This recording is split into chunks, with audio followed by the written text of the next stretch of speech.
Well, good evening. If you're watching this via recording, tonight we're going to finish the Chapter 7 homework, which is the last amount of material that you have on this current exam. Then we'll be finishing the Chapter 8 discussion. After that, we'll get in Chapter 9 as much as we have time for. I'll be pushing back some of my accounting lab deadlines. And if you have an assignment for which my accounting lab has imposed a late penalty, just let me know and I'll remove that late penalty. Okay, well, with that in mind, let's go ahead to our Chapter 7 homework.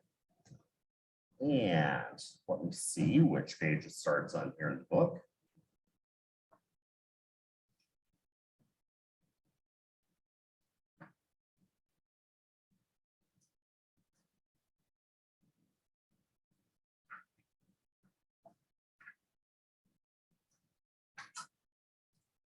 Review questions start on page 208. And let me flip over there. Oh.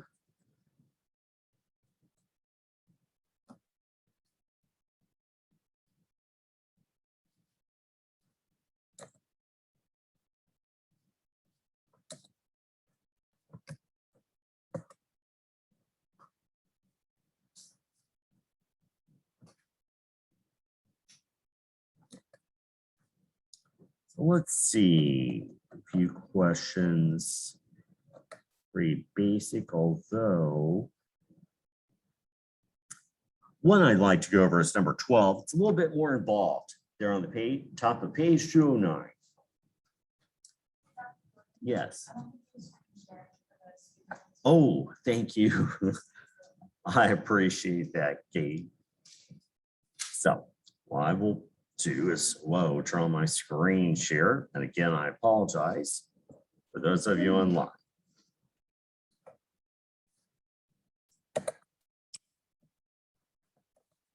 There we go. That's an easy thing to forget to do. All right, sorry about that. So those of you online can now see number 12 there, top page 209. So at the completion of every audit, Roger Morris, CPA, calculates a large number of ratio and trends for comparison with industry averages and prior year calculations. He believes calculations are worth a relatively small cost of doing them because he provides him with an excellent overview of the client's operations. If the ratios are out of line, Morris discusses the reasons with the client and often makes suggestions on how to bring the ratio back in line in the future. In some cases, these discussions with management have been the basis for management consulting engagements. Discuss the major strengths and shortcomings in Morris's use of ratio and trend analysis. Well, first of all, does it sound like he's really even using this for analytical procedures in auditing? No, he's not doing this for auditing. He's really thinking about what?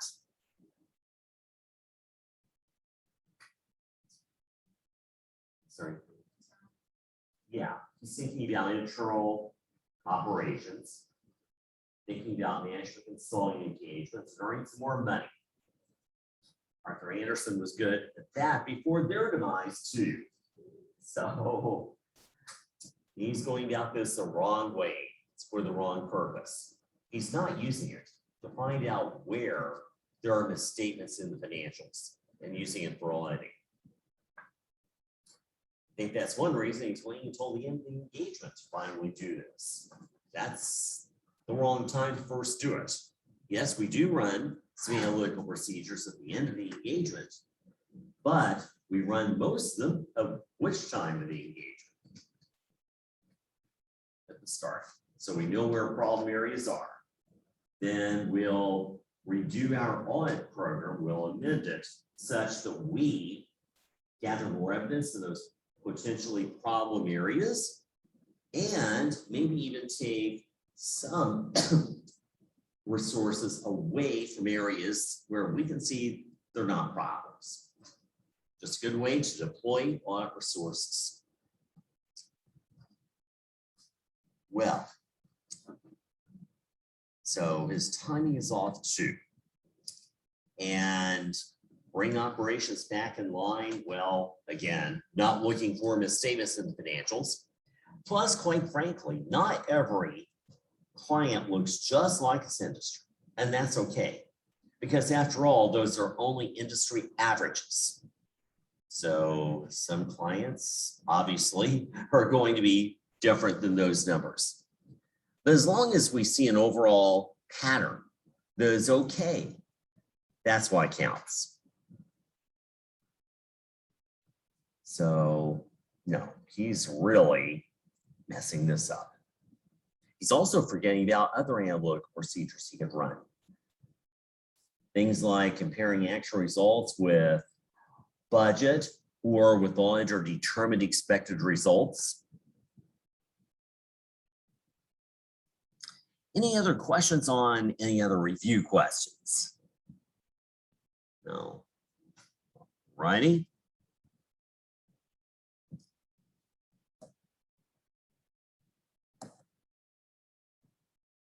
Then we have some old choice questions from old CPA exams. First of all, number 21, concerning persuasiveness of evidence. So we're talking here about how good, basically, the evidence is. How much is going to persuade our audit opinion?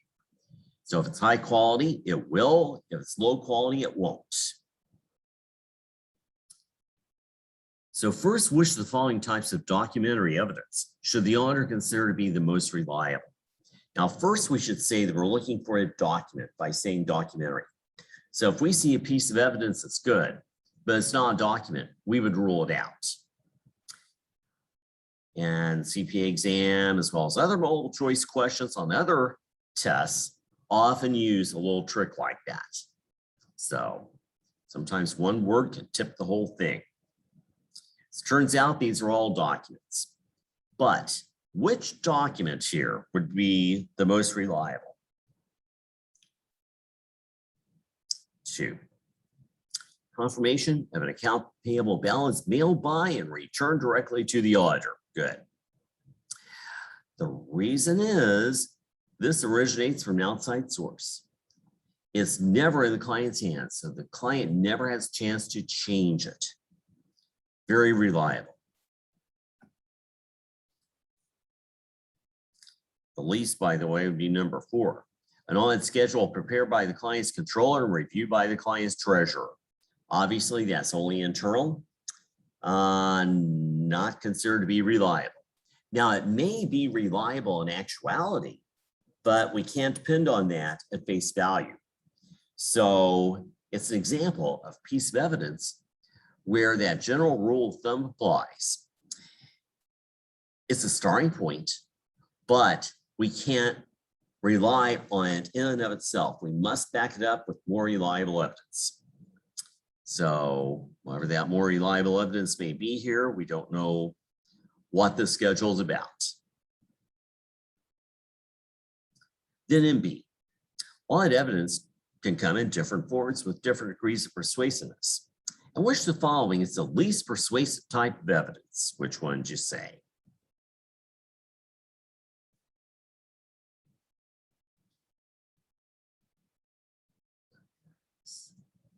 4, good. Pre-numbered sales invoices, because those are strictly internal documents, internal to the client. So nobody's had a chance to review them from the outside, so we cannot consider these to be reliable in and of themselves. Pre-numbered sales invoices, But if we back these up with more reliable evidence following that general rule once again, well, if we see confirmations of these accounts receivable which result, and those confirmations check out, well then good. It sounds like those pre-numbered sales invoices generated debits to those accounts receivable. Made those accounts receivable increase in a valid or existing way. So no phony sales invoices then.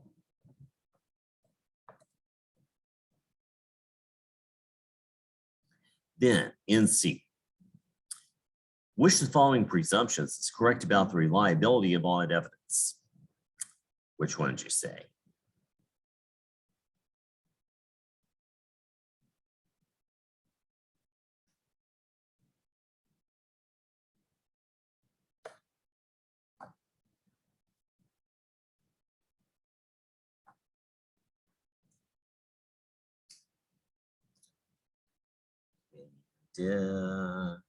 No, it's number 4. Effective internal control provides more assurance about the reliability of audit evidence. True, because if we have good internal control in an area, that spells great things. Generally, we can rely more on that evidence. Therefore, we can cut back on resources a little bit in that area, document that in our audit program as an update. And that's good, save the client some money. By the way, I'll bet a lot of people on the CPA exam pick number 1. Information obtained indirectly from outside sources is the most reliable audit evidence. Why do you think they went for that? At least I assume a lot did. It just sounds good, doesn't it? What makes it not good? No. Indirectly. Precisely. Because under test pressure, a lot of people probably didn't read the IN. That can happen. Do you think this question writer knew that? Oh, yes. And included that as the first answer. Very tempting. So if someone, let's say we're rushing through those questions and, well, that just looks good, first of all, and second of all, that little IN just didn't get read. So don't fall for tricks like that. And of course, other tests with multiple choice questions pull that same type of trick. That is a valid way of separating those who are reading from those who aren't. Just imagine if you'd gotten a 75 on the exam and it was due to if you gotten a 74 on the exam and it was due to 2 letters. Ooh, heartbreaking. We won't go for that. But I'll tell you, if that IN had not been there directly from outside sources instead, great.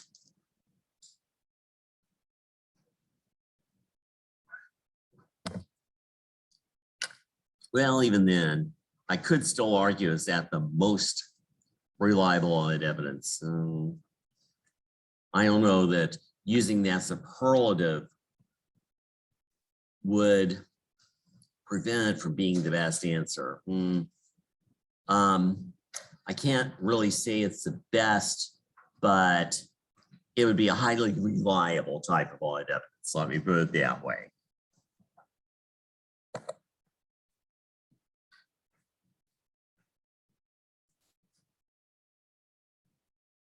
Then, in number 22, the following questions concern the use of analytical procedures during an audit. Well, first, for all audits of financial statements made in accordance with auditing standards, the use of analytical procedures is required to some extent. So it's one of those kind of extended true-false questions. We've got 3 headings to answer in the planning stage, as a substantive test at the completion stage. By the way, as a substantive test, what they're really trying to say is, should they be used in the middle of the audit? Or are we required to use them, I should say, in the middle of the audit? Now, I've seen a word that way before on the CPA exam. That's not the best heading because it can really be argued. So as a substantive test, read into that in the middle of the audit. Okay, so in the planning stage, is the auditor required to use the analytical procedures? That means early in the audit. Yes. As a substantive test in the middle of the audit, are we required to? No. No, very good. Although we certainly can and often do, but it's not required. Okay, at the completion stage, so at the end of the audit, Yes. So we want yes, no, yes, which is number 1.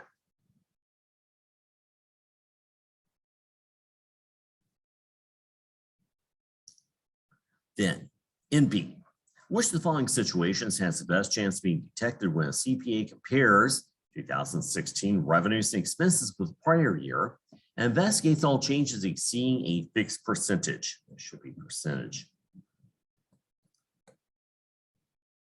So what would you say?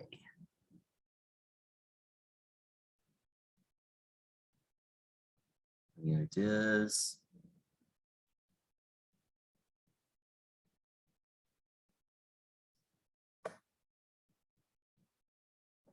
No. Gone. Number 4. Company changed its capitalization policy for small tools in 2016. Thinking back to financial, accounting, we're not going to capitalize each small tool like individual hammers and carry each one as an asset on the balance sheet and depreciate each one. So not like a bigger asset, we've got to have a more expeditious way of accounting. So here's what we can do. We have a choice between 2 accounting methods. Either we can capitalize small tools as a group and depreciate them as a group, or we can expense each one as incurred as we buy each one. So they've switched between those 2. And that's going to affect depreciation expense and whatever they want to call the expense. If they decide to expense each small tool as they purchase it, small tools expense maybe. So they switch between those. By the way, this one where we pretty much need to rule out the others too. Number 1, increase in property tax rates has not been recognized in the company's 2016 accrual. Well, in this case, comparing the 2 years of property tax expense, we would not see a change. But if you think about it, we should have seen a change. So this is an example of an analytical procedure where we expect a change from year to year. Normally, well, with analytical procedures, with horizontal comparison, going across the years, taking one row, which would be property tax expense on their spreadsheet, corresponding to balance sheet, going across the years horizontally, we would see no change, but we would expect to change. So in a normal circumstance, we would expect no change, but this is not a normal circumstance. There's been an increase in property tax rates. So in this case, the auditor knows that ceteris paribus does not apply, which means all other things being equal, unless something has changed. So the auditor should know ahead of time ceteris paribus does not apply. The auditor would expect the change. There's a problem because there is no change. But in a normal year with no property tax rate change, we would expect ceteris paribus. So year to year, the company's property tax expense would stay about the same. Number 2, I need to explain the cashier began lapping accounts receivable in 2016, which is something we'll see in the second auditing course within the chapter on cash and what lapping is. Well, the cashier in this case would take, let's say, a Monday customer's payment, pocket it. On Tuesday, someone else pays. This cashier would take the Tuesday customer's payment and credit the Monday customer's account with it. I know how it goes. You can only do it if you have poor segregation of duties. So if the cashier also had access to recording cash receipts in the cash receipts journal, and some small businesses that will exist, well, in that case, lapping can happen. because the cashier can take the cash and cover it up in the books by recording it 1 business day later. The other thing that could happen, though, you have these 2 duties segregated, and the cashier only handles cash, but the cashier takes cash on Monday, and then someone under the treasurer or the treasurer themselves may cover it up in the books.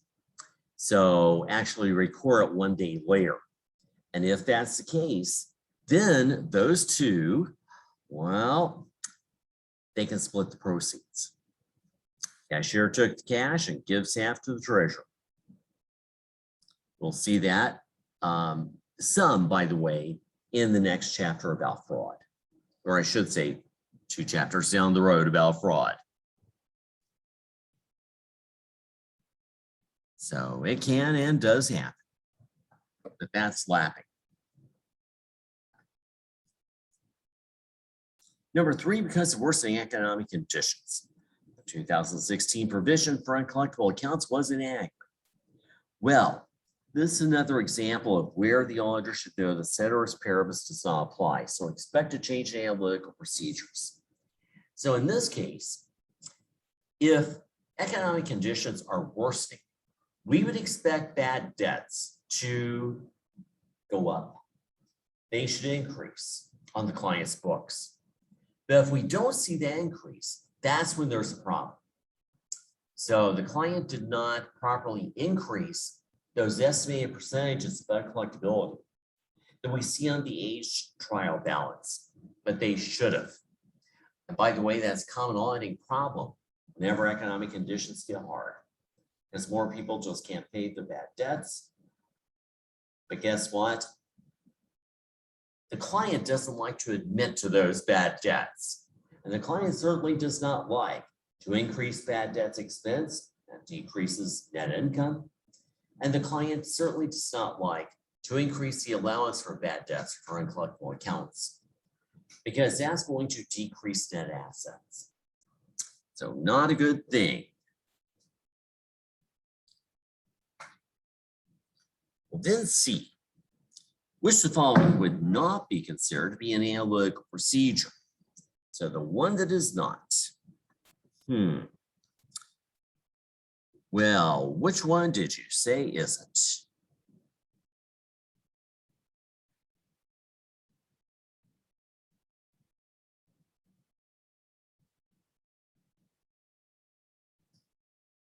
Yeah. Okay.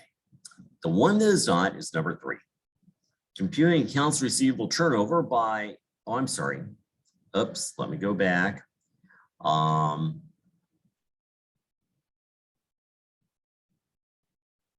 me see which one the book said. Now I can't remember. It's kind of close here.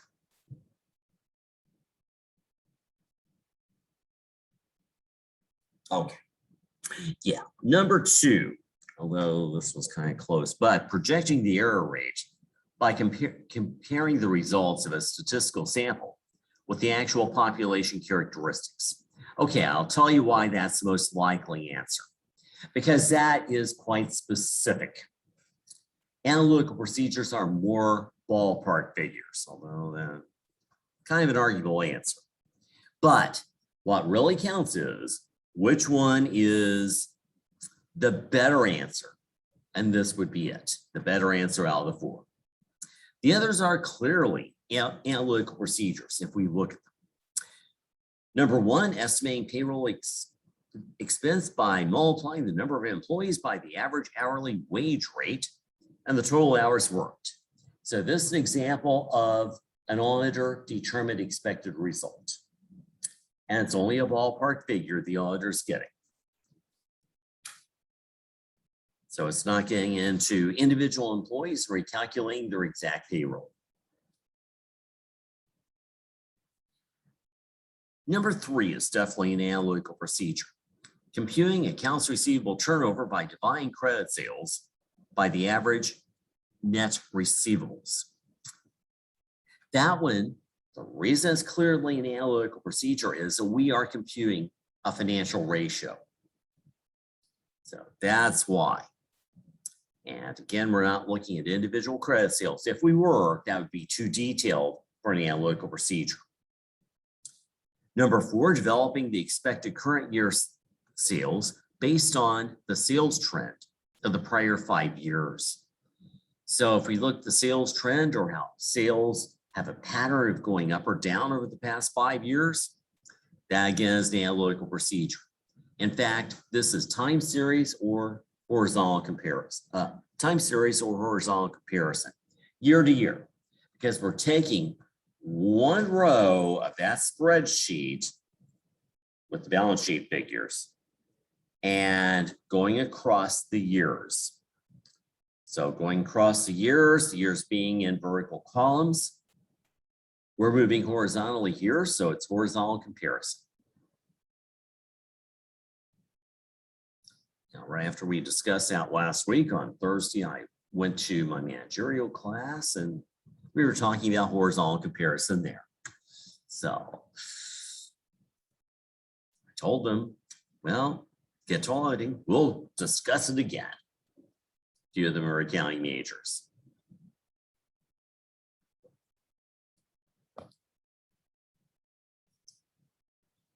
Now, after managerial, that's when a lot of people decide to become accounting majors. The accounting's an acquired taste. They have to go through managerial and financial to decide. And then guess what? Some other people decide that accounting is not for them. You got it. Did they probably make a wise choice? Yeah, it's a really good field to be in. So if only they could have buckled down. I guess they're not going to buckle down. Then it means could have found some study buddies. Good point, Katie. Yeah. Oh, what an excellent point. Katie said, we've all been through Josie's class. So Katie, it sounds like you don't have a lot of sympathy.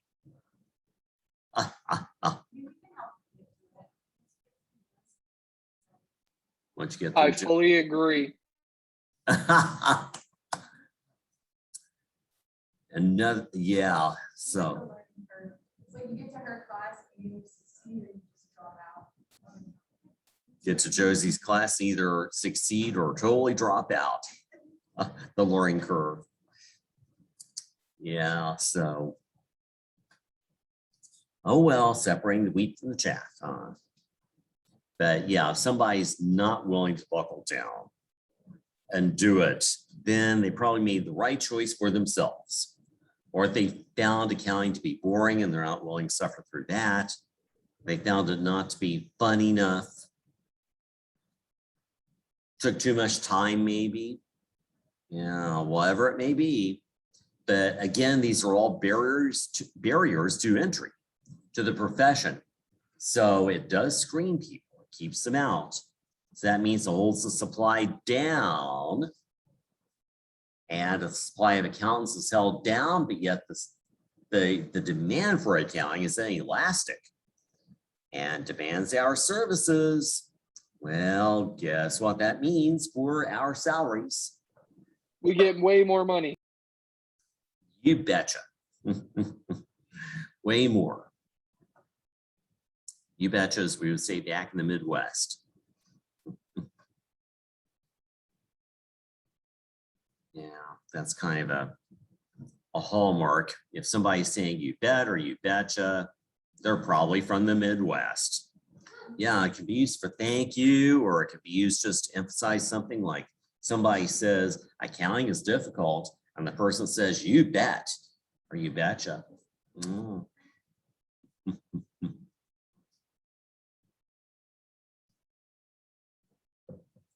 I totally agree too. Yeah, it's either put up or shut up, huh? Ooh, I sound like an angry parent there.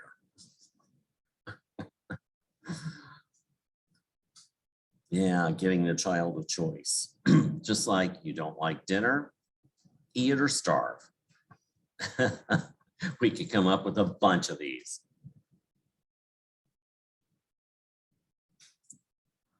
All righty. Well, the next thing we had was number 25. Following your examples, excuse me, of documentation typically obtained by auditors. 15 things here, they're all documents. So we're classifying each of the preceding items according to type of documentation, internal or external. And second, explain why external evidence is more reliable than internal evidence. Let's answer that second one first.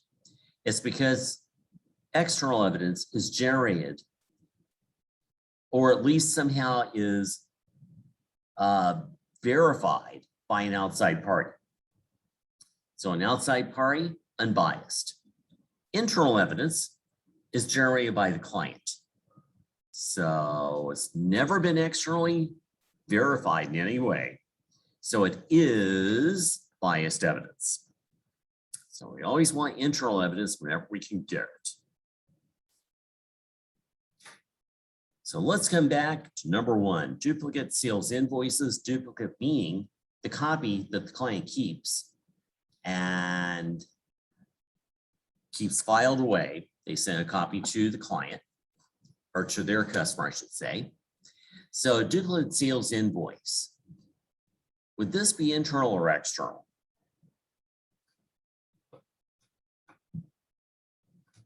Internal. Reason is it's never been touched by an outside party in any way. So if the client wanted to, they could simply generate some phony duplicate sales invoices. And if the auditor relied on those, it would look as though sales revenue is correct, even though it's overstated. Excuse me. Subsidiary accounts receivable records. So subsidiary accounts receivable ledger, for example. Would this be internal or external? Internal, yes, good, Katie, because it's never been externally verified. So not very reliable. Again, this is an example of, let's back that up with more reliable evidence, which would be confirmations of a sample of some of those accounts receivable. Then number three, vendor invoices. Would they be internal or external? Yes, external, coming from vendors, suppliers, sellers, same thing. So they were verified by this external vendor because that's where they originate. Then number four, general ledgers. They be internal or external? Internal, you bet, because the client prepared these, never been externally verified. Then number five, title insurance policies for real estate.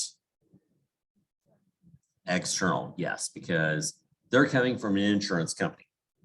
So when you buy property, to make sure it has clear title.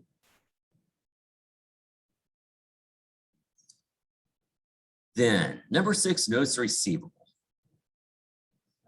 External, yes.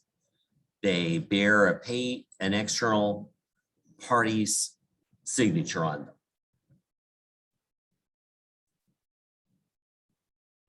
Number seven, bank statements. External. Yep, came from the bank. Number eight, canceled payroll checks. External. They were signed by the employee to whom these were made payable, and the employee cashed them. So they went through the Federal Reserve System, pardon? I was thinking cancel, but void. What is cancel is cash. Right. They would have said voided, I think, if these were voided. But normally in business, the term canceled means that they've been through the Federal Reserve System. If it's voided, that would be internal. Yes, good point. If it had been voided, it would be internal, because only the client did that. Canceled notes payable, number nine, would be external. Because first of all, note payable, well, the party who owes this would have their signature or other documentation that they've approved this. And second, they were canceled. So they've been paid off. That's right.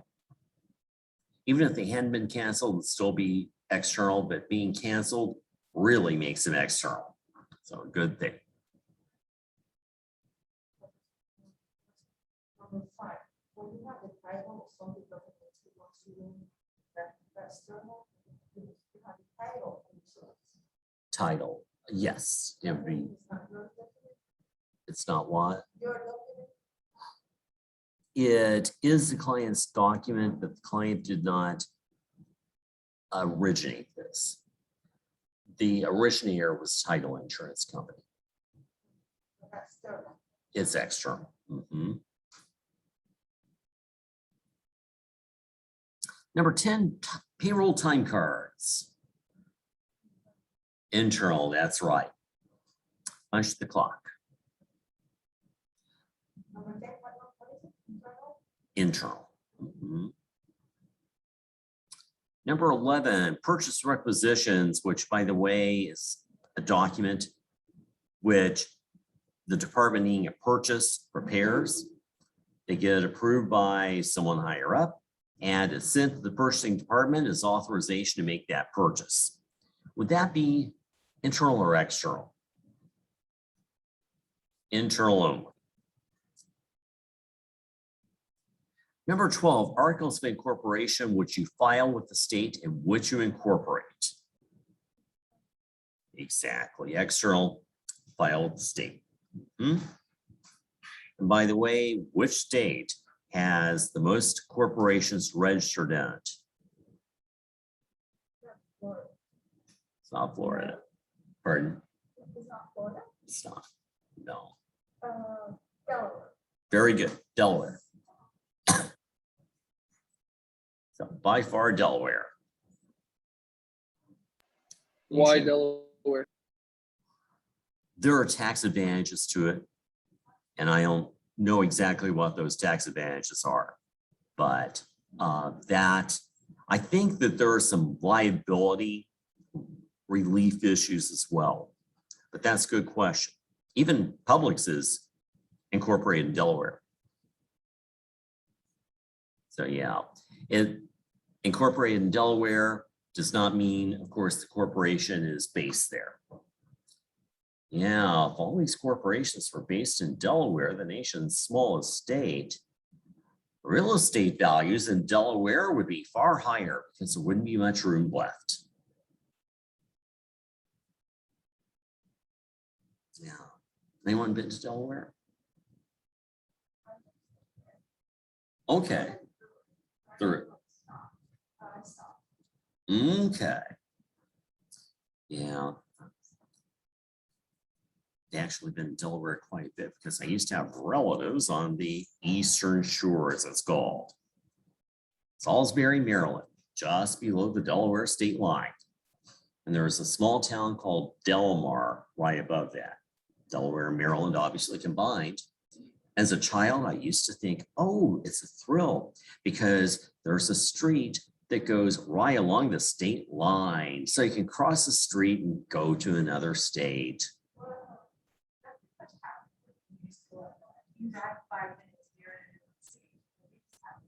Exactly. Yep, it just happens up north, smaller states. But yeah, to a child, that's kind of a thrill. Wow. If only these days we could derive pleasure in such simple ways. But, isn't gas expensive?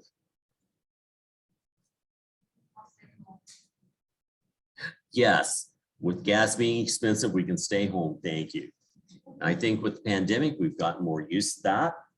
And if we want to travel, we've gotten used to more armchair travel, as it's called. Yeah, sit in a chair and view things on the internet. Now, maybe even get a better picture of something than in person.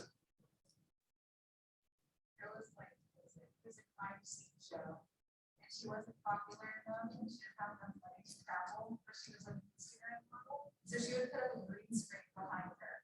And Oh. put, like a picture of the beach or something. That, Just went to Paris. oh, that's really good. Just put up a green screen and have whatever background there you want. It could even be a space traveler.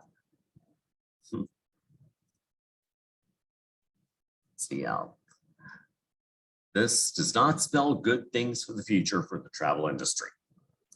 It really doesn't. Well, and with things like Zoom meetings being much more accepted now than they used to, well, shoot, we can meet with someone wherever we would like.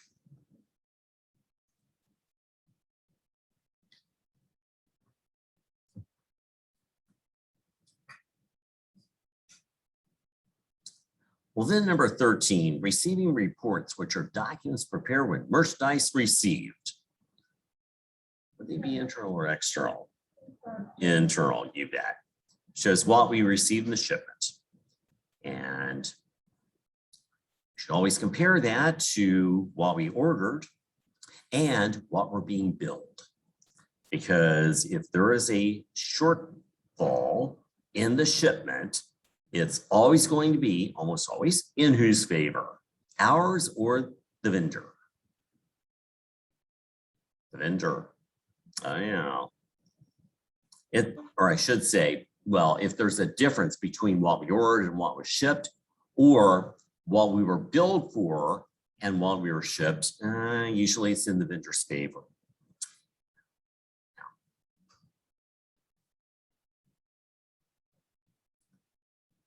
Some unscrupulous vendors know full well that some companies are not very careful about preparing and receiving reports and comparing those to the purchase order and to the invoice, sales invoice they got from the vendor.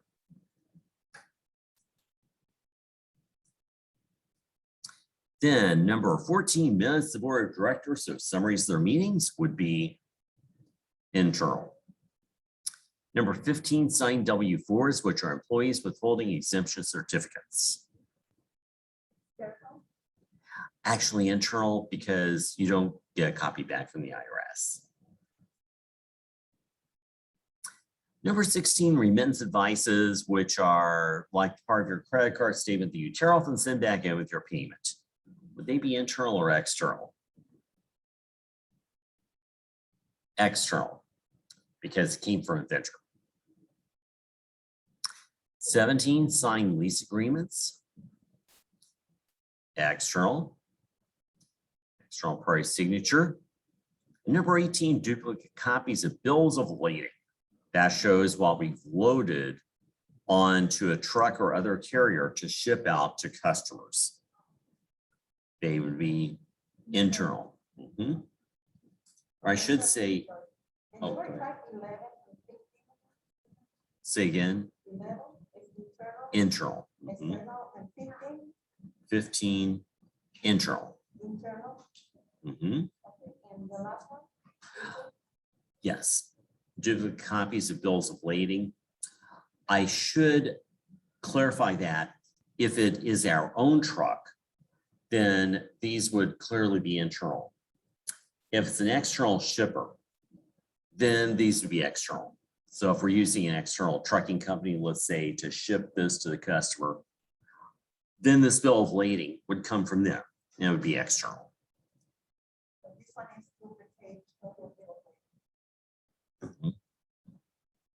Duplicate meaning the copy that the client keeps.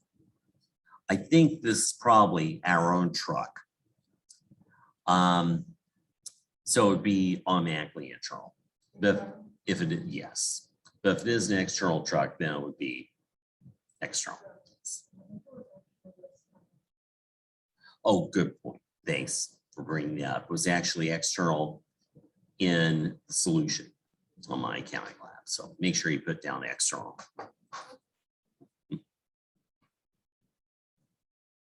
I know with tools like that, they are so picky. They do not include subjectivity there. So only one right answer. Maybe in the future, artificial intelligence will help solve that. We'll see. So any questions there on that one? Or 25?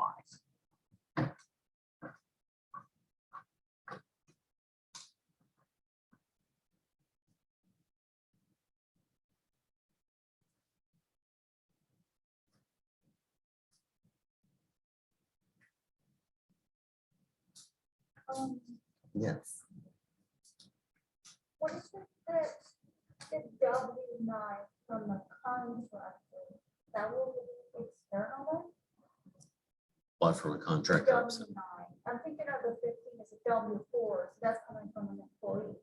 Uh-huh. But if it's a W-9 coming from a contractor that you're using or a vendor you're using, will that be external? That would be external. Yes.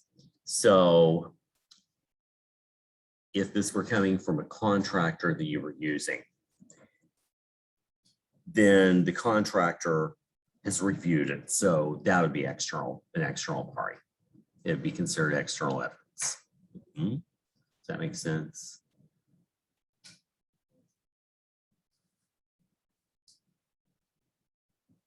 Yeah, since there's been external parties involvement, that's why we would say that.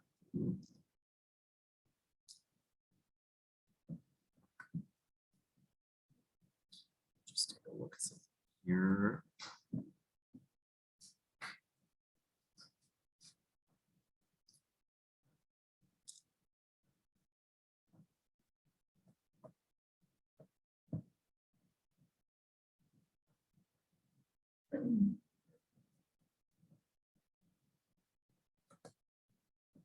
All right, well, next up we had number 26. So following your examples of audit procedures, and let me take a look at the requirements before going through them. That way I know what I'm looking for. What's required? Classify each of the preceding items according to the 8 types of audit evidence. Physical examination, we'll look for a tangible asset there. Confirmation, inspection, analytical procedures, increase the client, reperformance, and observation. Okay, let's come back up to the top of this problem.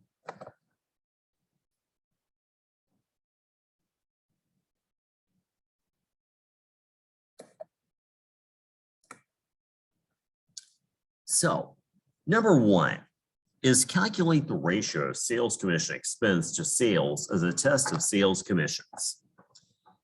Well, this is a broad one. It's not where we're getting into specific sales and we're calculating the exact amount of sales commissions on each one. So this would be which type of procedure? Analytical procedures. If this ratio, this overall ballpark figure, were not reasonable, that's when we would get into more specific evidence to back up this analytical procedure. In this case, we would get into substantive tests of transactions and taking individual sales transactions and recalculating the exact amount of sales commissions expense on each one and comparing that amount to what's on the client's books. But since we're not going to that detail, we have something much more quick to perform than the substantive test of transactions I described. Well, this would be an analytical procedure. Does that make sense? Ballpark figure. Generally, if you see the term ratio, think analytical procedure. Then number 2, review the accounts receivable with the credit manager to evaluate their collectibility. What would this be? Yeah.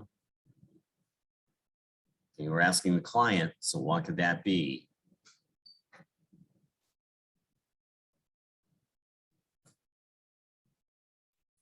Okay, it's inquiry.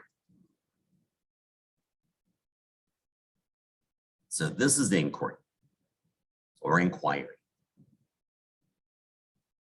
I guess both must be correct. How many of you say inquiry? No. How many of you say inquiry? Anybody? You heard inquiry? No, I've heard that a lot. Someday I'll have to look it up in the dictionary. Huh. Somebody say roof? Oh, I thought somebody said roof. Yeah, that's both roof and roof, by the way, are in the dictionary. I have looked that one up because I've been teased about saying roof. Somebody said one time, sounds like a dog. And I said, well, roof can sound like a dog too. Does anybody else say roof? Nobody does. Okay. Anybody say roof? Anybody not sure? Yeah, roof is Midwestern. So, oh well, I grew up saying it. By the way, the roof or roof on this building, have you ever been on the third floor and heard something flapping in the wind? Well, I haven't heard it the past few months. I'll put it like this. Maybe it's been removed. But when we first moved in here back in 2015, we started having leaks. So they put a tarp up there. And yeah, stayed up there for a very long time. Maybe it's still up there. But sometimes you go up to the third floor and hear it flapping. I know they were doing some repairs up there last semester, so maybe they took it down. Yeah. And the one who had lots of leaks up there in her office, Cindy Harden. Lots and lots. Now, this is a very strange roof. It has a valley in the middle of it that water is channeled through, and the water runs off the side of the building during rain. So we don't have a pitched roof in which the water runs off the sides, down the sides and off the sides of the building, along the sides of the building, I should say. Instead, it's a specially designed, fancy roof by Robert A.M. Stern, the architect here. And that's what Robert A.M. Stern came up with. Fancy thing. But even though architects may come up with fancy ideas, they're not engineers. So these ideas may or may not work in practice. Look at Frank Lloyd Wright. There's a good example.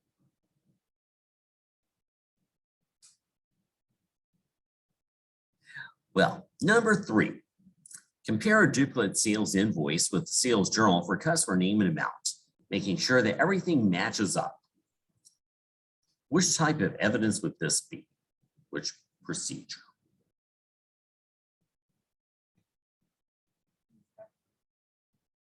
Good. Inspection. Also, yeah, known as documentation. So inspection of documents. Let me see something.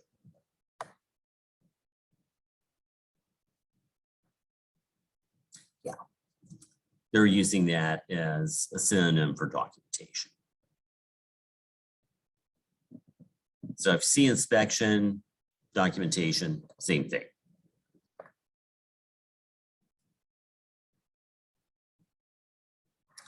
Number 4, to obtain a written statement from a bank saying the client has $15,000 on deposit and liabilities $500,000 on a demand note. What would this be?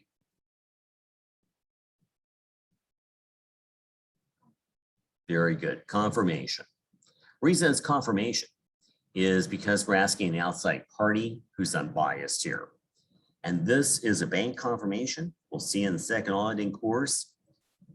We get these on audits to help us out with cash and help us out with some liabilities, namely loans from the bank like this.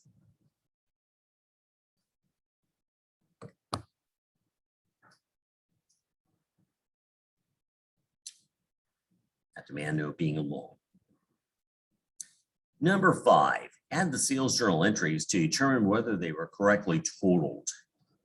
What would this be?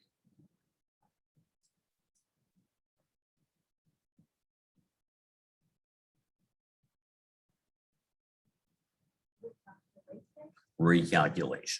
You bet.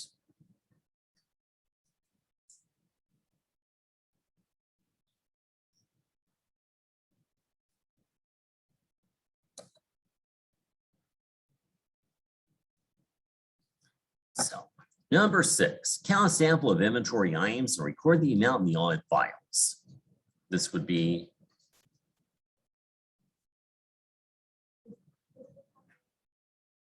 physical examination. Exactly. Because the auditor is counting a tangible asset. So, examining a tangible asset in some way, that's physical examination. What this is describing, as we'll see in the second auditing course, is the test count of inventory the auditor should do. The client's employees come through, they count some inventory items that may or may not be right.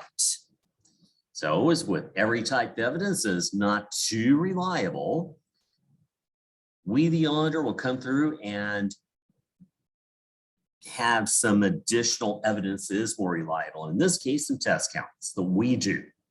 That's physical examination. That is much more reliable. That backs up the client's employees counting inventory, which the auditor only observes. Observation.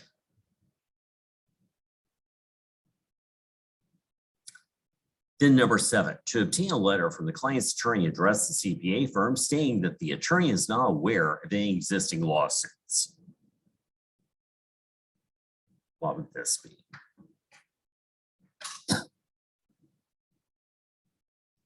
Okay, one it is inquiry. And we'll see this in chapter 24 about inquiry of the client's attorney. Now, this used to be considered to be confirmation because we're asking the outside party. However, that was changed back 10, 12 years ago to say inquiry because the attorney is not an unbiased outside party. That's why. So this is a special case. It's like the attorney is an extension of the client.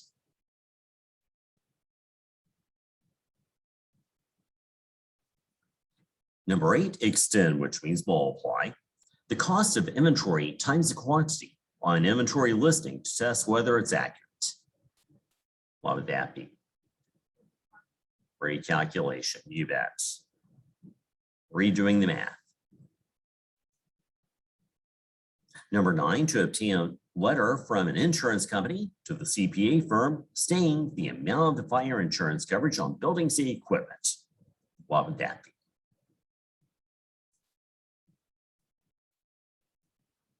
Confirmation, good. It's coming directly from an outside party. Number 10, to examine an insurance policy stating the amount of the fire insurance coverage on buildings and equipment. What would that be?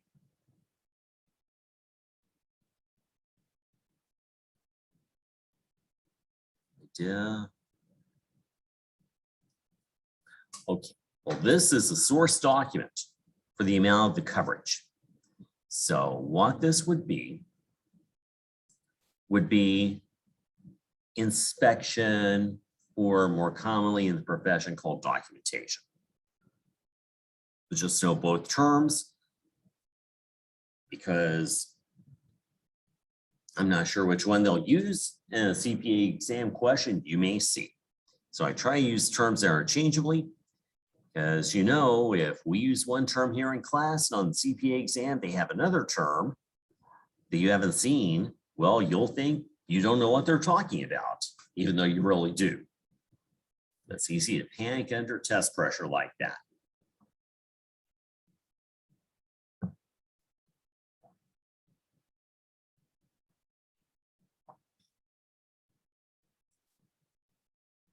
Then number 11, calculate the ratio of cost of goods sold to sales, the test of overall reasonableness of gross margin relative to the preceding year. Well, this would be which type of evidence?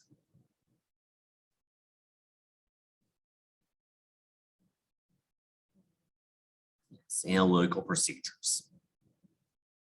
because we're looking at a ratio that keys us in. Says test of overall reasonableness. That's exactly what analytical procedures do. So in other words, they give us estimates, ballpark figures. They don't give us precise numbers. That's why they're quick and easy. Number 12, obtain information about internal control by requesting the client to fill out a questionnaire. What would this be? Inquiry, good. It's an internal control questionnaire, and we'll see it a couple of chapters from now. But it's a common thing in an audit. You can actually ask the client to fill it out, and it's inquiry because you're asking the client. So this illustrates inquiry can be oral or it can be written. And we'll see in chapter 24 that if we have some important item of oral inquiry, we got an oral answer for the question, we should back it up and write with the management representation letter or client representation letter. It's also called special letter coming from the client to the auditor, and it backs up very important items of inquiry in writing. Something important that's oral, you want it in writing. By the way, here at Florida Southern, we just had our audit committee meeting today, and there's some things that we still need to do, but that's normal. One of those things is the management representation letter, as Clifton Larson Allen calls it. Someone else may say client representation letter. Again, 6 of one, half a dozen of another. But in chapter 24, I will use the two terms interchangeably. But the auditor said that they have written it. So they haven't yet forwarded this to Florida Southern. So Florida Southern technically has written it. In fact, Ann Kerr has technically written it. But in practicality, CPA firms usually write it for their clients and have their clients sign it. We'll see that. And don't worry, we're getting a nice clean audit opinion. No problems.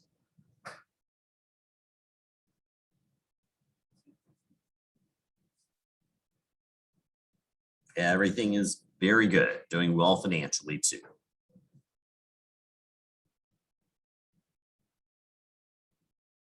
Number 13, trace the total in cash disbursements journal to the general ledger. What could we say here?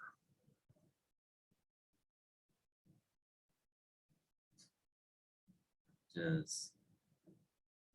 this is more difficult.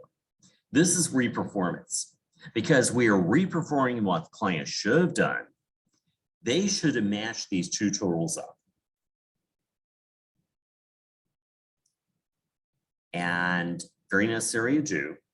That is going to fulfill the management assertion on an objective of detailed tie-in. It is not inspection, also known as documentation. The reason is this is not involving a source document. Inspection, documentation is only for source documents. This one is for two grand totals instead. You could justify recalculation here too. Recalculation and reperformance are really, really close. So I would accept recalculation. And the problem with that darned My Accounting Lab is they're looking for one specific answer. My Accounting Lab doesn't have the human ability to understand subjectivity. So again, that might be something that artificial intelligence works on in the future. It's starting to sound kind of scary, like Big Brother out there. You know.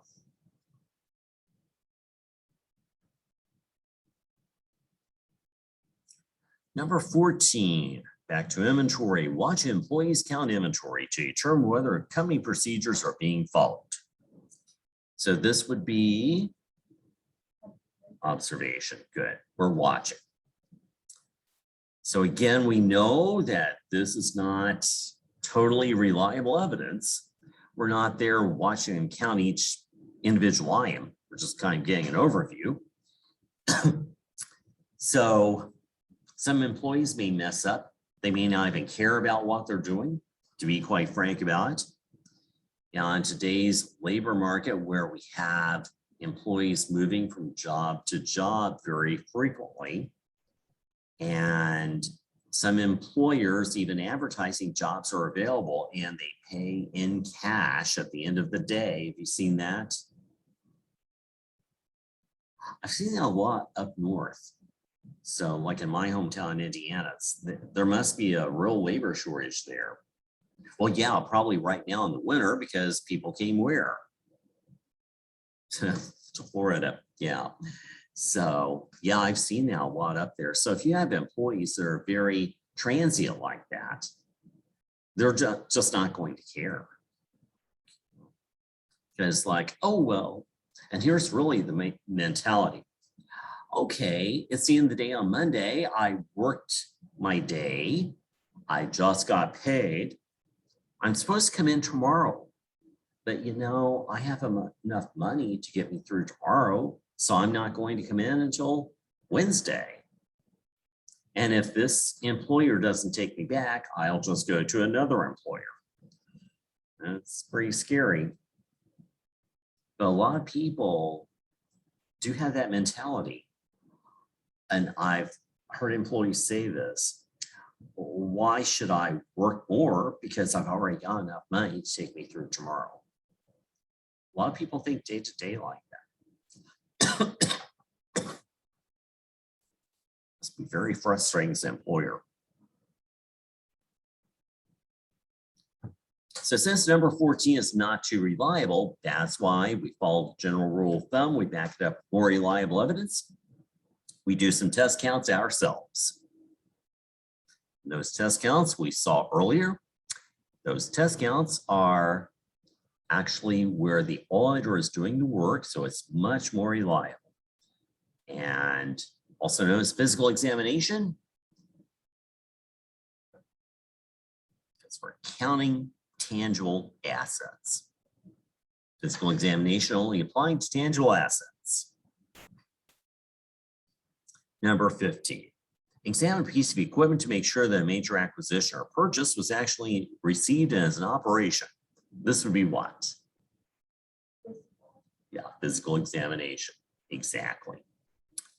As we're examining this physical asset, tangible asset, we walk out there and we see it.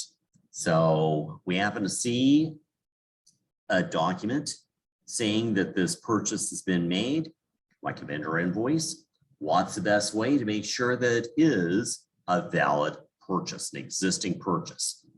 Make sure the assets are not overstated so the company's followed existence. Well, the best way, just go out and see it there. See it with your own eyes. So this is inspection.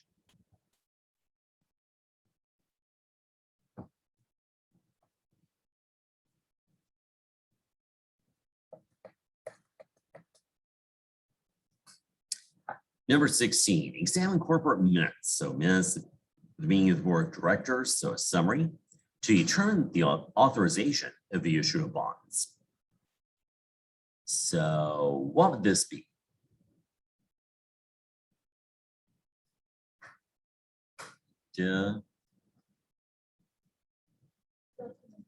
Yes, very good. Documentation or inspection. So we're looking at the source document for the authorization. Number 17, obtain a letter from management stating that there are no unrecorded liabilities. What would this be?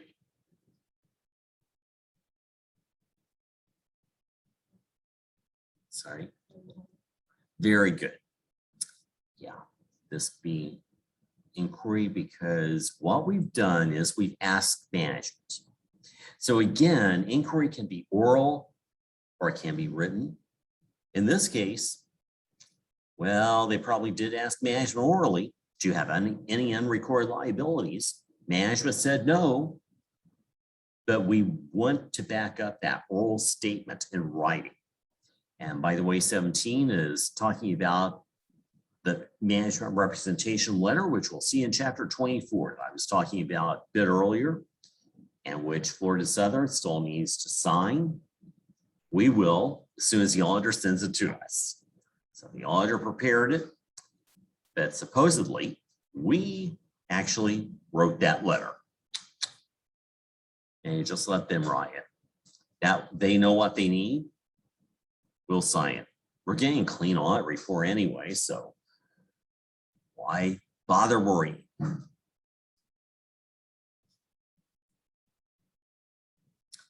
Number 18, review the total of repairs and maintenance, I'm assuming expense, for each month to determine whether any month's total was unusually large.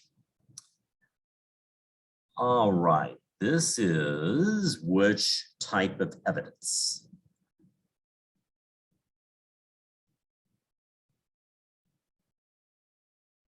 Yeah, okay, perhaps a bit more difficult, because this is an analytical procedure, and specifically the one which we added to the books list.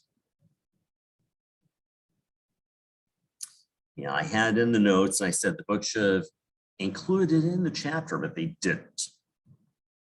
So that analytical procedure is we should review the books for large and unusual items.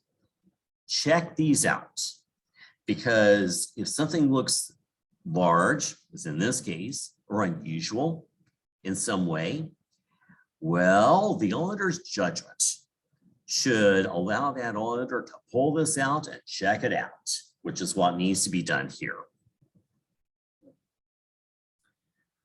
You know, from month to month, repairs and maintenance expense should be about the same. Or there could be a seasonal trend during the year, in which case we might see, for example, lawn maintenance go up in the summer and go down in the winter. But we would expect that. So if something falls out of the unexpected, we should check it out. So in this case, repairs and maintenance expense was unusually large. Now, it could just be that, yeah, the client had a lot of problems that month. That's why. Or it could be that the client has had a fraud. Okay, that could be somebody is stealing money and blaming it on repairs and maintenance expense. Or they could have misclassified an expense. Here is the most common misclassification with repairs and maintenance expense. They purchased an asset, but inadvertently they expensed it. So the same company that provides repairs and maintenance, like Payne Air Conditioning up the way, up on Oleander Street, a little bit north of here, they do my air conditioning at home. Well, they also sell air conditioners. So maybe the company bought an air conditioner from Payne. They should have capitalized that as an asset, but because Payne is such a normal vendor for repairs and maintenance expense, that this bookkeeper simply misclassified that invoice as repairs and maintenance expense. Should have capitalized that as an asset, an air conditioner. So charge the office an expense by mistake. Oopsie. That happens. And the reverse happens too. Now, Payne Air Conditioning, I think I told you about it. They had a fraud there with one of their employees, their office manager. I didn't. Okay. Well, this office manager, speaking of lack of segregation of duties, well, she did just about everything. And the owner, Mr. Payne, was not looking over her shoulder. Well, she discovered that she could steal some cash and cover it up in the books, which she did. And she, with every fraud, and we'll see this more in chapter 9, but with every, I'm sorry, chapter 10, but with every fraud, there is always a motivation as to why somebody is doing it. There's a reason. Well, as it turns out, she was taking this money and buying lottery tickets. Yep. She thought she was borrowing from the company. But one time she won $75,000, and guess what? She didn't put it back. Now, fraudsters often think, I'm just borrowing from the company. But the problem is the underlying issue does not go away. So they keep needing to spend money.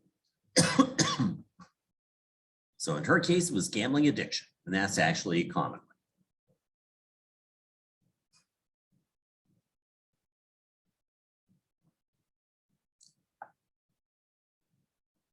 Any questions there on that problem? Right. Let's take a look at the last one here in the chapter. It's number 30.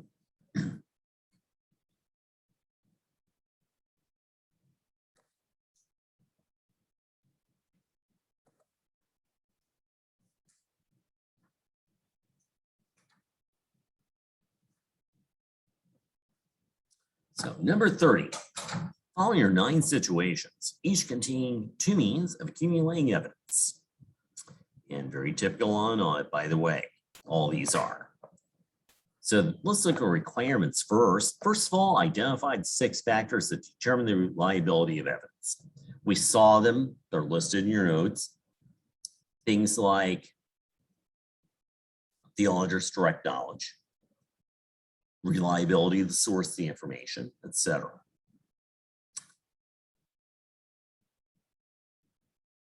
Then B, for each of the 9 situations, state whether the first or second type of evidence is more reliable, and we'll handle C at the same time. For each situation, state which of the 6 factors affected the reliability of the evidence. So let's come to number 1. Would you rather confirm receivables with consumers versus confirming accounts receivable with business organizations? Business organizations, you bet. B2B or business to business, receivables. With consumers, that's B2C or business consumer receivables. Well, you know, that consumer might just throw this away or just look up the balance on the internet and give us back what we already know. Hopefully business organizations keep formal books. Maybe they have an accountant's involvement, maybe even an audit. So we have some reliability there. And we're also expected to indicate which of those 6 factors affected the reliability of the evidence. Which one would that be? Okay, it would be the qualifications of the source of the information. Because again, business organizations are generally more reliable than consumers.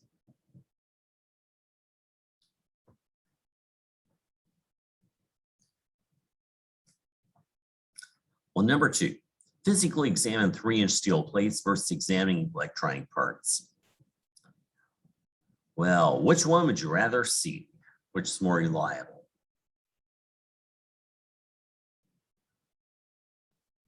It's the first one. Yeah, 3-inch steel plates.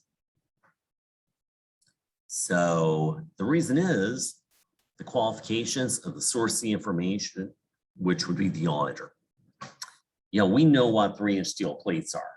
We may not even know what electronic parts are. It's a place where we may have to have an outside specialist come in even. So in that case, well, 3-inch steel plates would also be the auditor's direct knowledge, which is more reliable. That's another reason. Although in my accounting lab, the official answer is, I think, qualifications, source the information, right? Okay.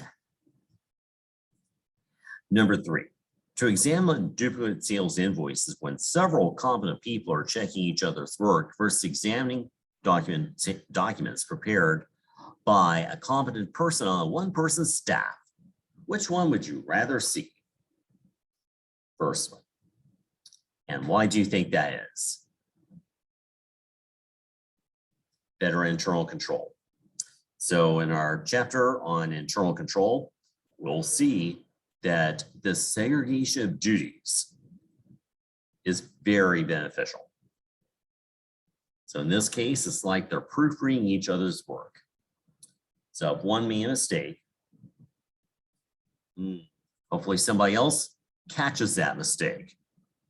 And of course, no matter how competent someone is, they can still make mistakes. And it can be very difficult to catch mistakes in your own work. You know, that one person staff where the person's competent, well, it's nice they're competent, but they could be like paint air conditioning's bookkeeper, and she was competent too, but she stole. And having this environment does make it easier for someone to steal. One's looking over their shoulder. And we'll see that's not a good thing. If we see that with internal control, it makes fraud much easier. It also makes it much harder to detect innocent mistakes. It's harder for this person to detect mistakes in their own work. Whereas again, if duties are segregated such that different people are checking each other's work, someone's more likely to find a mistake because there are more eyes on this work.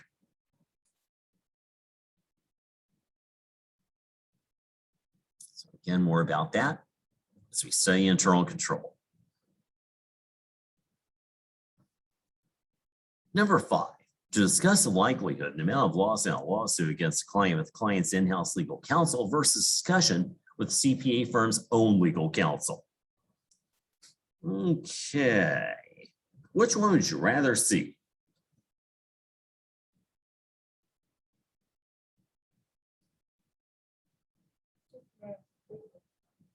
Exactly. CPA's firm's own in-house legal, or I'm sorry, CPA firm's own legal counsel. And why would that be? Precisely. Not being paid by the client. So more unbiased. Yes. Client's own attorney, well, they're being paid by the client. So right there, biased. And the client's attorney is probably going to tell us, oh yes, we'll win. Or if we're going to lose, won't be by that much. They have a more optimistic picture of this. Whereas our own legal counsel or any other attorney besides client's attorney would be unbiased and is more likely to give us the real story.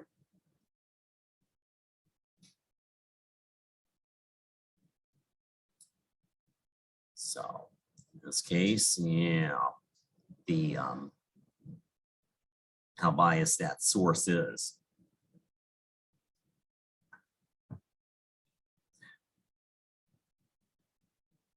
Number 6, to confirm the oil and gas reserves with a geologist specializing in oil and gas versus confirming a bank account. Well, which one would you rather see?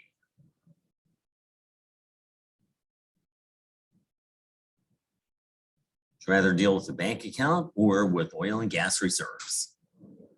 You bet, bank account. And why would that be?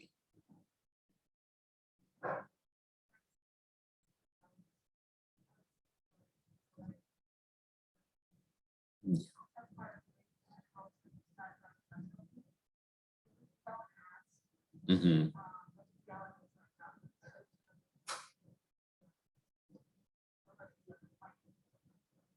True. Yeah. The book said that oil and gas reserves are subjective. Yeah. So my accounting lab was looking for the objectivity of the source of the information. But I'm sorry, whoa. Let me go back. The book was saying that the bank balance is objective evidence, whereas oil and gas reserves are subjective evidence instead. Subjective, who knows what's underground? And that's a big thing in oil and gas accounting. It's a specialized field of accounting. So those oil and gas reserves, far less objective than a bank balance. The second, like you said, we can talk to the bank. We have more information, which is the auditor's direct knowledge with the bank balance. With the geologist, probably can't talk to them very readily. Don't know what we're talking about there. And another thing would be the qualifications of the source of the information. If we thought about the auditor as being the source of the information, we can check out that bank balance personally. Whereas oil and gas, we can't do that personally. But again, my accounting lab's official answer was objective evidence. But there's more than one thing we could certainly answer here.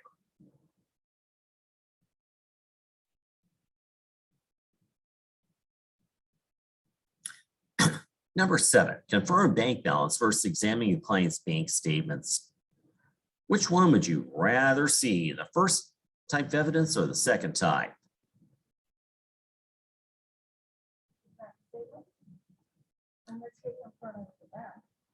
Yeah, if we read into this, the client's bank statements, so the client holds paper bank statements.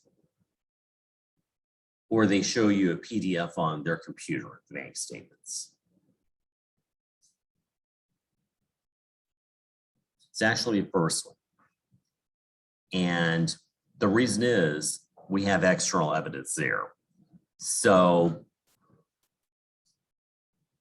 the bank balance, the confirmation, I should say, coming directly from the outside source, well, that's never been in the client's hands. The client's bank statement's implying a copy the client had for you. That copy could have been changed. So in this case, external evidence is why.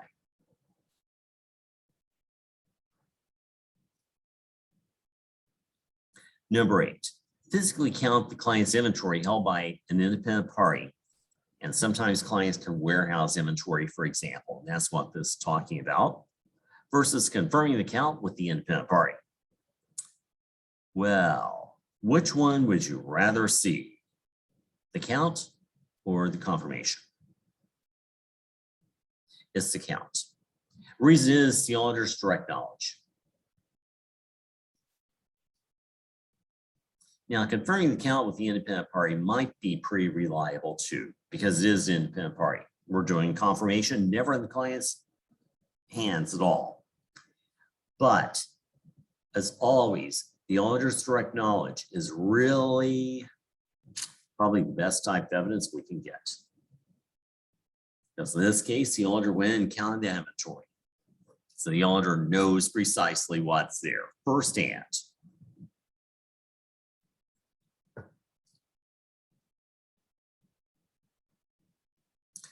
Yeah, it's rather like the state motto of Missouri. Does anybody know what that is? It's one you've heard. It's the show me state. Heard that? Oh, okay. Yep, you've heard it, but you didn't know which state it was associated with. It's Missouri. I don't know why, but it's their official state motto. Hey, maybe some of their founders were auditors, who knows? So it means prove it to me. Let me see it directly.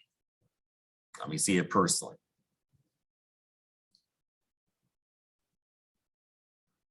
Number 9, to obtain a physical inventory count from the county president versus physically examining the client's inventory. Obviously the second one. Yep. And why is that? Auditor's direct knowledge. Yeah. And the auditor's objective. This company president, are they objective? No, they've got the motivation to oversee inventory.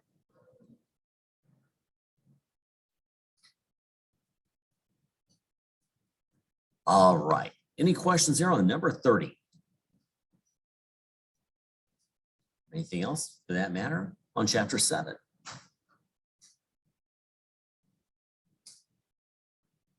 Okay. Well, what we still need to do is to go back to chapter 8. And look here at materiality. So that'll finish up our Chapter 8 coverage. Realize Chapter 8's not on this upcoming exam, but it will be on the second one. So materiality. Does this IM make a difference in a financial statement arrears decisions? If it does, material. If it doesn't, it's not. How big of a judgment call is that? It's a big one. Really big. So we'll see some rules here that the auditor should develop to help them decide what's material and what's not. So if we see a material misstatement in the financial statements, the client must correct it before we give them a clean opinion. If it's immaterial, no, they don't have to. But the problem is materiality is very subjective. While one auditor thinks it's material, another auditor doesn't. So we've got to have some rules to help standardize this on the audit team. And we'll be developing those rules here tonight.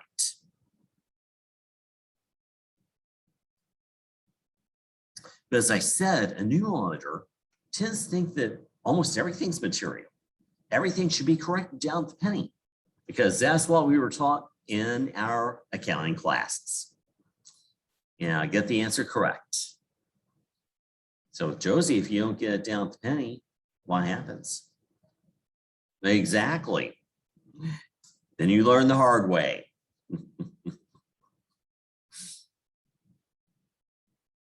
But in practice, if you had to get everything down to penny, well, first of all, it's impossible in most cases. Second of all, you would waste so much time that it would cost too much money. Time is money in the end. Financial statement arrears don't need things down to penny. So if things are off by a little bit, in other words, by a material amount, that's okay. The new auditors can waste a lot of time trying to get everything down to penny. And that's a major lesson learned when they come into auditing. They've got to loosen up.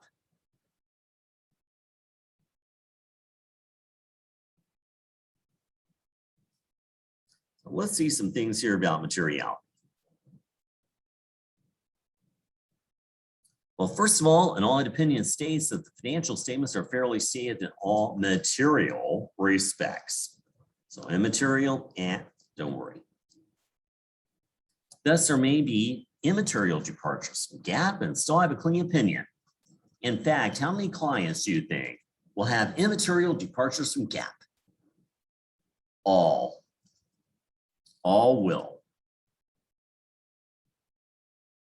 Again, it's not worth it to fix them, plus impossible. Well, B, an item is materials. We know if it can make a difference in a financial statement arrears decisions. That's obviously a major judgment call. This chapter contains some decision rules which will help make this easier. I'll take some of the subjectivity out of it. But most of these decision rules, we'll see if the auditor leans toward conservatism.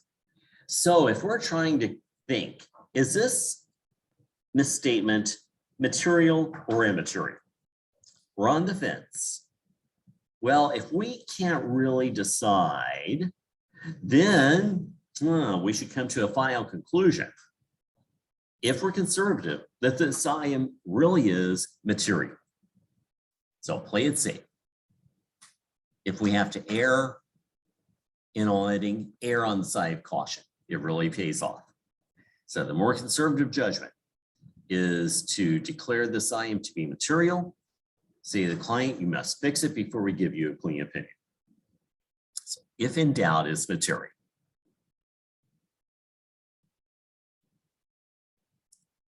So let's see some steps in deciding materiality here.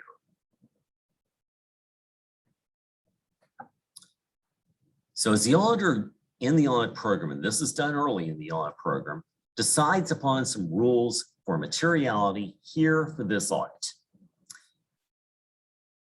Well, first thing we're going to do is to determine a preliminary judgment as to total materiality in the financials. This is usually done by someone high on the audit team, such as a partner or manager, because that person has a lot of experience in dealing with this and is able to use their good judgment to come up with a good ballpark figure, even though it contains a lot of subjectivity, of how much misstatement should be tolerated in these financials. So somebody that has a good gut feeling about this, the best way I can describe it. By the way, if we have two equally experienced auditors and they're giving an amount as to this preliminary judgment about materiality, an amount as to how much total misstatement they will accept in the financial statements and still say those financials are okay.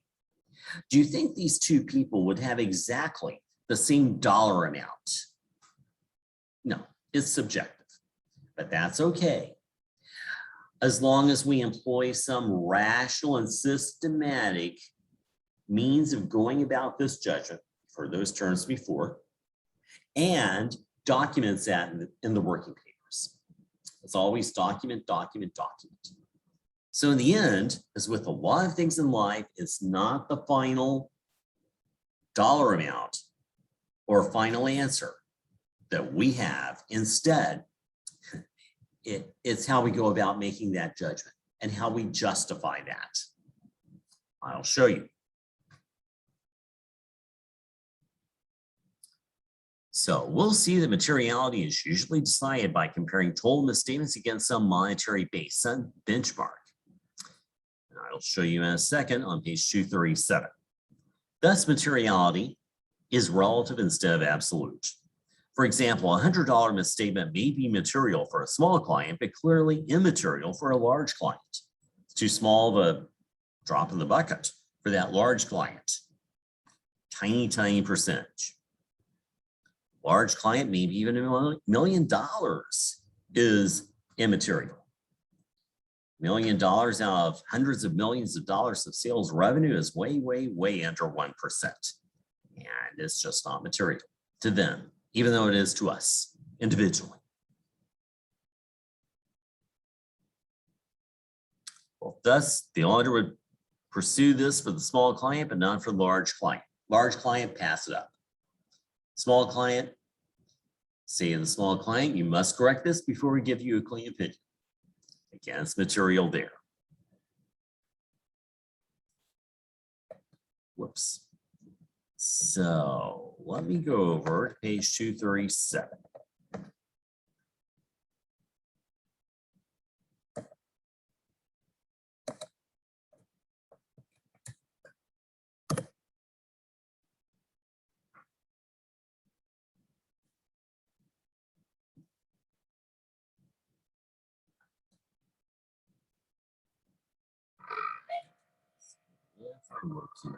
Slow chart.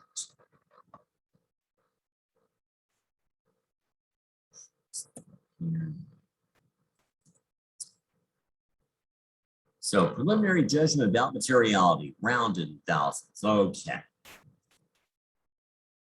We see 4 different possible bases the auditor could use to decide how much materiality to accept. How much total misstatement to accept in those financials that still say they are fairly stated. So possible ones, earnings from operations, current assets, total assets, and current liabilities. Now, there are no specific rules for those in the auditing standards. Instead, these are just industry best practices, shall we say. Very, very clear. And we have a minimum amount of materiality and a maximum amount of materiality and some percentages. I'll show you where those percentages came from in just a little bit. But again, there are no hard and fast rules for what these numbers should be. General accepted auditing standards don't tell us. But again, industry practices, industry best practices. So this first one, earnings from operations, minimum amount of materiality, 3%, which translates if we multiply the client's book value of earnings from operations into $221,000. Maximum of 6%. We multiply the client's book value of earnings from operations will be $442,000. What this is saying, if we go through and we do the audit and we discover total misstatements of less than $221,000, I should say less than or equal to, we will say those misstatements are clearly what? Material or immaterial?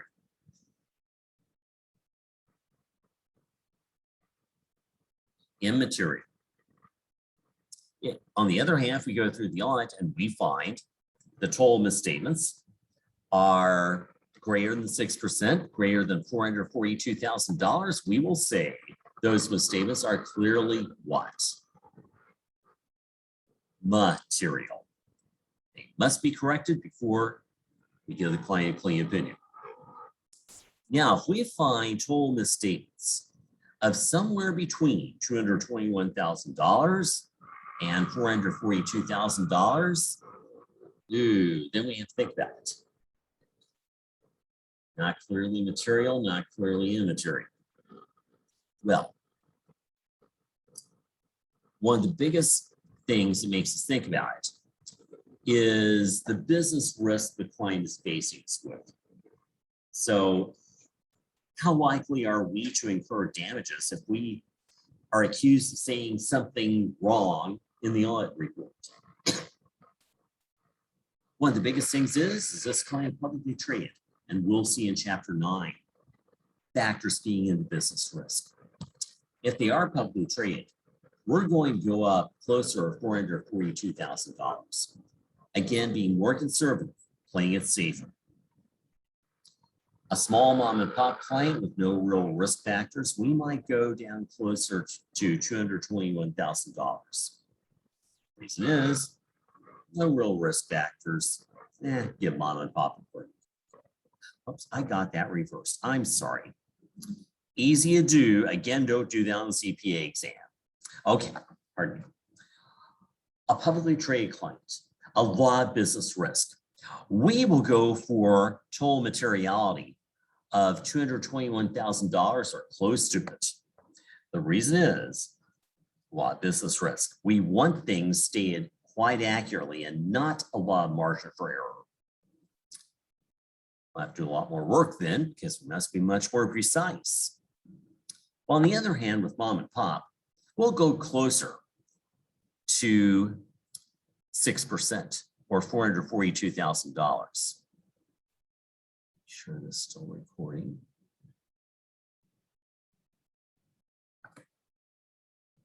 Okay, good. It is. Because mom and pop will accept a lot more error. They don't give us any real risk factors, so let's give them a break. Because in that case, we will pass up a lot of misstatements, a lot more than with this SEC client, because we've got this greater materiality amount. And give mom and pop a break and give them not as high an audit bill. So as you can see, the smaller this total amount of materiality we will accept, the more audit work we must do, because we must be more precise. Therefore, the higher the audit bill is.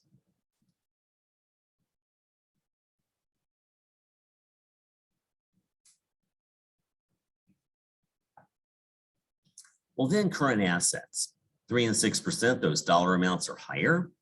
Total assets, 1 and 3%. The reason those are normally lower is because total assets is a bigger chunk of change. More dollars in total assets, so that's why. Then current liabilities, another common one, 3 and 6% again. Now, where do these numbers come from? Well, if I flip back, I can show you.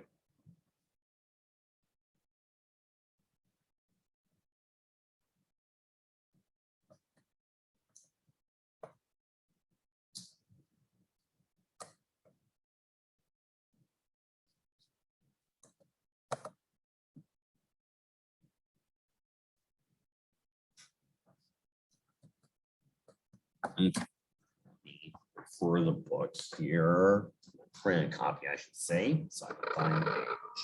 Give me a second.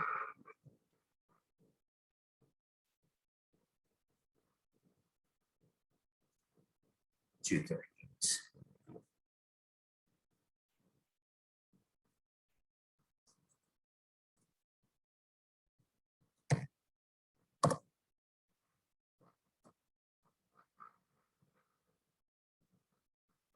Okay, there we go. Well, like any other business, a CPA firm must have a policies and procedures manual. If your CPA firm, heaven forbid, doesn't have one, there are audit programs you can buy so that you can make your own policies and procedures manual. They have common policies and procedures set up in template form. Then you simply edit them to suit your own tastes, shall we say. So here, this one is coming from the audit software PPC, and very common language in here, which CPA firms have as policies and procedures for materiality, for setting materiality. So even though these policies and procedures are not fixed in generally accepted auditing standards, well, there are common practices in the industry, and this reflects. So we see that these illustrated materiality guidelines are from Berger and Anthony CPAs up in Gary, the company they keep using, CPA firm, I should say, as an example here throughout the book. So it's policy statement, materiality guidelines. So we're maintaining high quality control here, like materiality guidelines, and requiring all of our auditors to follow them. So it says professional judgment is to be used at all times in setting and applying materiality guidelines. As a general guideline, the following policies are to be applied. Well, first, combined total of misstatements in the financial statements exceeding 6% is normally considered material. True, it's big enough.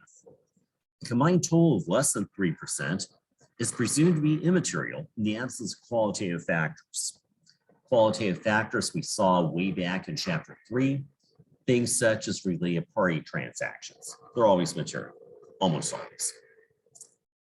And they remind us about those in the reading of this chapter as well.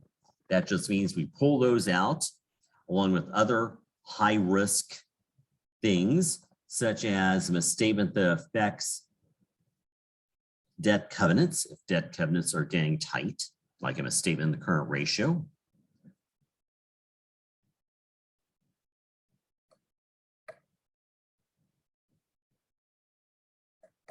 Go, Lori's coming back in.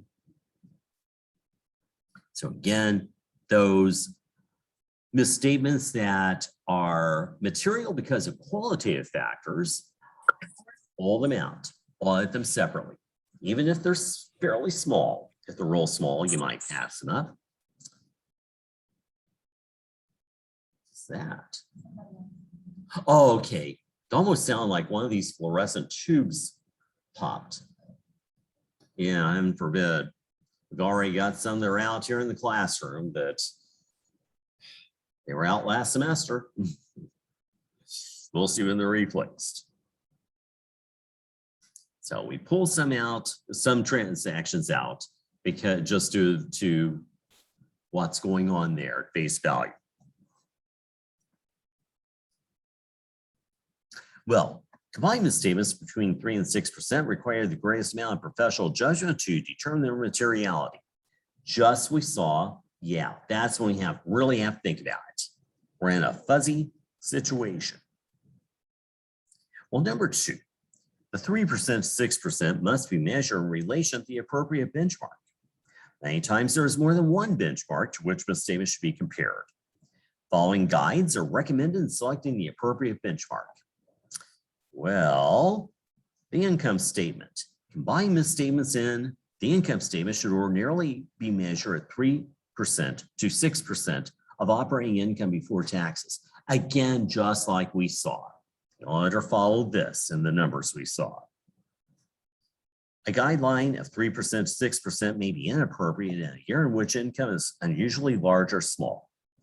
When operating income in a given year is not considered representative, it is desirable to substitute as a benchmark a more representative income measure. For example, average operating income for a 3-year period may be used as the benchmark.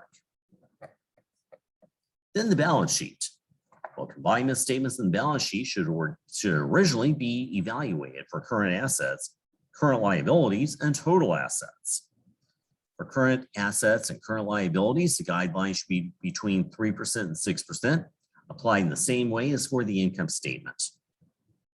For total assets, the guideline should be between 1% and 3%, applied in the same way as for the income statement. Again, that's because total assets is a bigger chunk of change. And 3 just reminds us that qualitative factors should be carefully evaluated on all audits. In many instances, they are more important than the guidelines applied to the income statement and the balance sheet. And the intended uses of the financial statements and the nature of the information statements, including footnotes, must be carefully evaluated. Very true. So that's where the information came from. Oops, I went the wrong way.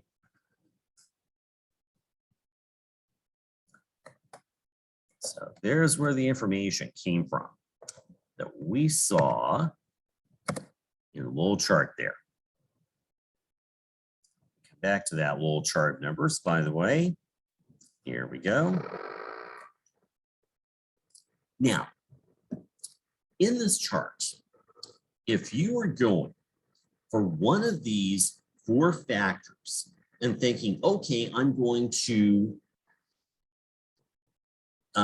run everything else in the audit from that, meaning that I'm going to compare most everything in the audit to it. Well, which of these 4 things would be best from the standpoint of erring on the side of conservatism, on the side of caution? Look at the dollar amounts. If you had to pick one of these 4 and run with it, which one would you pick if you were being conservative?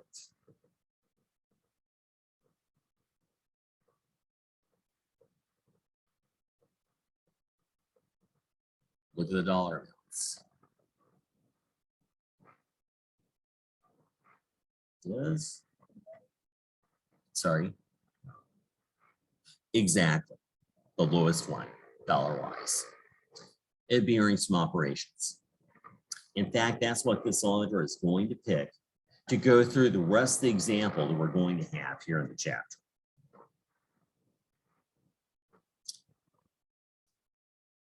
And I will show you. Let me go back to the notes here just for a moment and just make sure that I've covered everything in what I just said. So looking here at A, we can note that they're on page 237 for possible basis. The auditor in the example of the text will go with the most restrictive base. Earnings from operations, fewest dollars there. And we'll go with the 6% figure. So does this sound like an SEC company or a privately held? Privately held with no real risk factors because they're going to go with the higher percentage. This will allow a higher number of dollars of misstatements to remain in the financials uncorrected.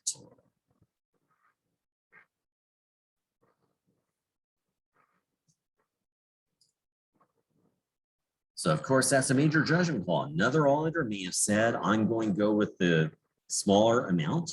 Still another auditor may have said, I'm going to go with something in between. That's okay, as long as it's a rational and systematic judgment, and then they document that in the auditor work in the audit working papers.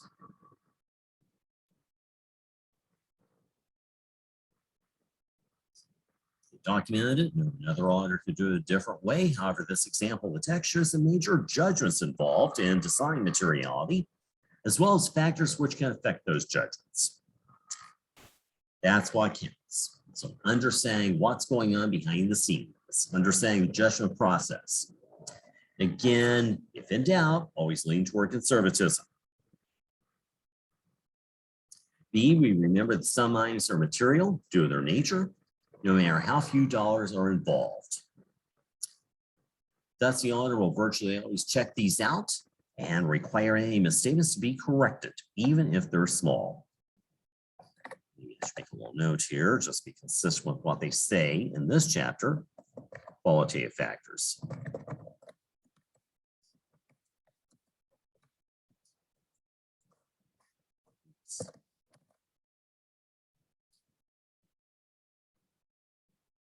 Now, number 2.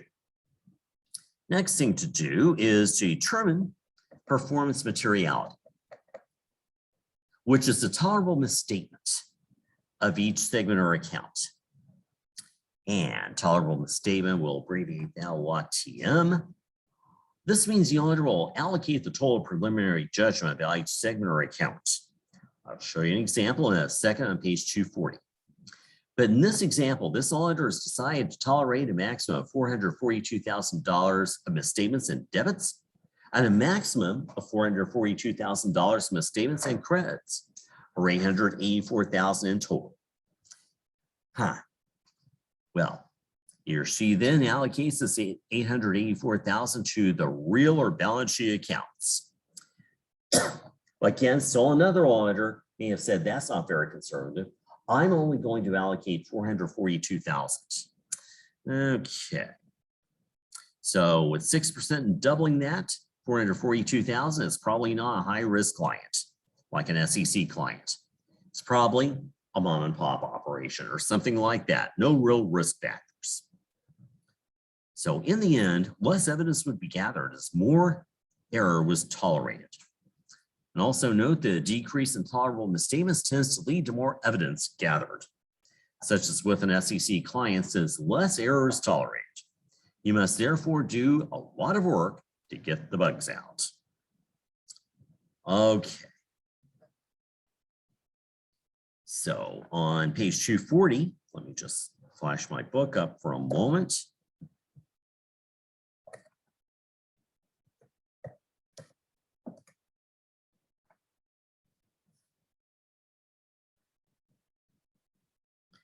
Here is tolerable misstatement, or as this edition of the book calls it, performance materiality.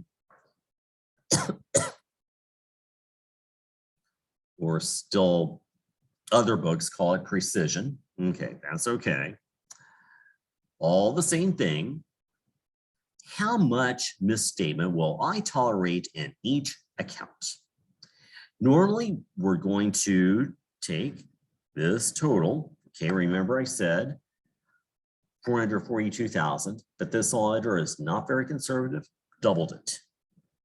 Then allocate that 884,000 to the real or balance sheet accounts because they carry over the next year.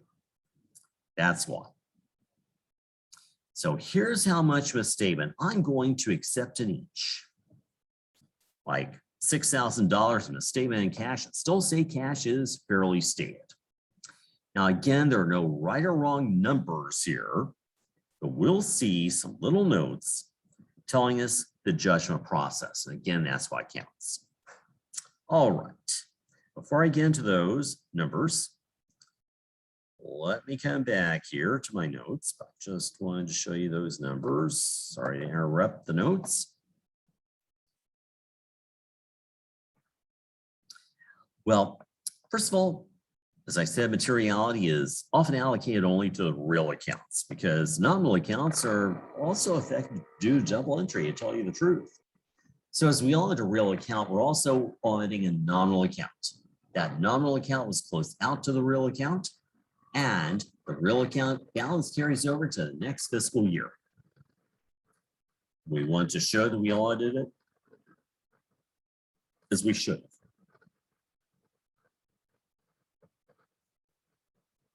Well, we'll now go through this example and we'll pay attention, or we'll see, pardon me, how heavily the auditor's individual judgment will come into play. So very subjective, no right or wrong answer. Then second, we'll pay special attention to the reasons why more or less tolerable misstatement may be allocated to a particular account. So we'll see and see that the smaller the tolerable misstatement relative to the book value of the account, the more evidence will have to be gathered, and the more precise evidence must be, which is why tolerable misstatement is sometimes called precision in other books. Well, thus, see these, we go through the numbers in a second. An auditor will assign a small tolerable misstatement if he or she plans to gather much evidence about the account using a very precise auditing procedure. This allows the account balance to be stated at a very precise amount and thus contain relatively little misstatements. So let me show you that back here in the book. For example, with cash. These balances here are the unaudited amounts, often called, as we know, the client's book values. So here's what the client lists on their books. We, the auditor, will be professionally skeptical and not trust these until we gather evidence about them. Find out if they're fairly stated in accordance with GAAP. Okay. Now, next, we decide how much of this materiality to allocate to cash. So how much tolerable misstatement will we accept in cash? How much performance materiality? Same thing. How much precision do we want? So how precise do we need the audited value to be to stack up to the client's book value? Well, $6,000 for it. So with cash, we'll see in our chapter on cash in the second auditing course, and we'll go through and we'll audit cash. And we'll do things such as confirm cash with the bank and count all currency on hand that the client has. So how precisely do you think we can audit cash? Pretty precisely. And second, to tell you the truth, how precisely do we want the cash balance to be stated? Very. First thing on the balance sheet. Most liquid asset, easiest to steal. It's what pays our bills. So all these things spell, let's audit cash, if we can, very completely, very precisely. So we have a total of $884,000 of materiality to divvy up. This auditor said, and I agree, why allocate much materiality to cash? Why waste much of our $884,000? They only wasted $6,000 of it. And that's a really small chunk of cash. So as this auditor goes through, and oh, I don't have any markers. I forgot to bring one. Well, okay. As this auditor goes through, I can tell you orally. If the auditor comes up with an audited value of cash, which is within $6,000 of $828,000, or in other words, an audited value of $822,000 to $834,000, and subtract 6, this auditor will say cash is fairly stated. We don't have to do anything to cash, or specifically the client does not have to do anything to cash before we give them a clean opinion. If we come up with an audited value of cash, which is either less than $822,000 or more than $828,000, we then say cash is not fairly stated. The client must correct cash before we give them a clean opinion. Now, let's look at this little footnote A here. Here's the auditor's reason. Small performance materiality or tolerable misstatement because the account can be completely audited at low cost and no misstatements are expected. Very true. Now, let's see where else we have A, notes payable total. A book value of $28.3 million, but only $6,000 of tolerable misstatement allocated to it. So again, the auditor is going to audit it very completely and precisely. My guess is there are a few large notes payable. This auditor is going to confirm each of them with each to whom they are payable. each party to whom they're payable. So why waste much tolerable misstatement there? Another note A with accrued interest and dividends payable. So can audit it very precisely and completely. My guess is they're going to recalculate all accrued interest and all dividends payable. So they will come up with very precise amounts. Auditors often examine non-routine transactions like that very, very precisely, very completely. That makes sense. So we'll get almost an exact answer. Don't waste much tolerable misstatement there. Capital stock, capital in excess of par, only 6,000 there as well. Well, the proceeds from this, as stock is sold, the proceeds will be documented very precisely. So why waste much tolerable misstatement there? Another thing is that if there has been no new issue of stock since the last audit, well, that means we already have a precise amount. Okay. Does that make sense so far? Back to the notes. Well, then in second little note here, conversely, an auditor will assign a higher tolerable misstatement if he or she plans to use relatively imprecise auditing procedures or to gather less evidence. And this allows for the greater margin for the ballpark figure which is obtained. And good evidence of such procedures are analytical procedures and sampling. Of course, the proper account balance will not be known with great degree of precision. This allows relatively greater misstatements to remain uncorrected. Okay, let's see that work.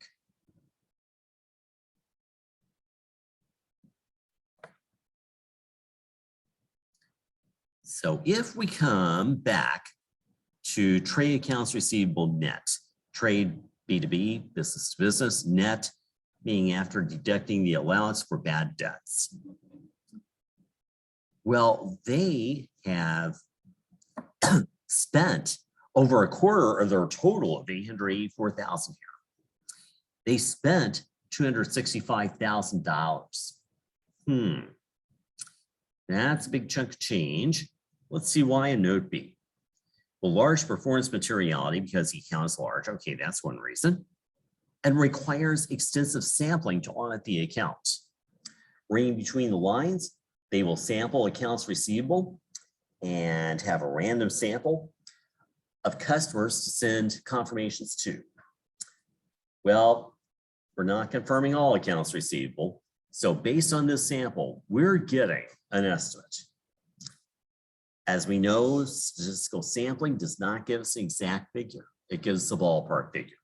So we must allow a greater margin for tolerable misstatement because of this ballpark figure. So as long as it comes up within $265,000 of the client's book value, so our estimated audited values within $265,000 of this 18.9 million, we will say accounts receivable are fairly stated. Inventory has another note B. 265,000 there as well, requires sampling and reading between the lines. As we'll see in the second course with inventory, we will do this. Two things I should say. One thing is that as we do our test counts personally, as we observe the client's employees conduct inventory, we'll do some test counts. We won't count everything. We'll test count a random sample of inventory items. Or another thing is that if the client has a perpetual inventory system, we know how much inventory should be there physically. So in this case, the client can count a sample of some inventory items and compare that sample to the, excuse me, the inventory perpetual inventory master file. So what should be there? If it matches up within $265,000, we're okay. So you notice the client is scanning individual items using the barcode at the grocery store checkout. That is removing those items from the perpetual inventory master file and updating the balance which should be there. Okay. Any questions about that? All right. Next up, we have other current assets. Balance of $1.3 million, $60,000 of tolerable misstatement allocated to it. Let's see why in Note C. Large performance materiality is a percentage of the account balance. That should be percentage because the balance can be verified at extremely low cost. Probably with analytical procedures, it was redundant to say substantive analytical procedures. They're automatically substantive. They deal with dollars. So with other current assets, that's an example of the account that we saw under analytical procedures, where it is the exception to doing further testing. Analytical procedures alone will suffice if that account is not very significant. We just need a little bit of comfort. This is one of those accounts. Maybe we just compare it to last year, do some horizontal comparison, and that's all we need to do to get a bit of comfort on it. So in that case, analytical procedures alone will suffice. We just have to bear in mind that analytical procedures give us a ballpark figure, so we need a fairly large amount of materiality here. As long as that ballpark figure is within $60,000 of that client's book value, 1.3 million, we'll say everything is okay. Fairly stated. Let's see another note C here with accrued payroll and payroll tax, same story. Analytical procedures alone. Another note C with other liabilities. Analytical procedures alone will suffice. Now, coming back up, property, plant, and equipment. A balance of over 10 million, but only $48,000 of tolerable misstatement allocated to it. Let's see why in note D. Small performance materiality or tolerable misstatement is a percentage of the account balance because most of the balance in land and buildings, which is unchanged from the prior year and need not be audited this year. So quite frankly, we already know about what the balance should be from last year. It didn't change. This 48,000 allows for some misstatements like in depreciation calculations or misstatements in any purchases of any property, plant, and equipment or any sales of it. It's the only D. Okay, we've done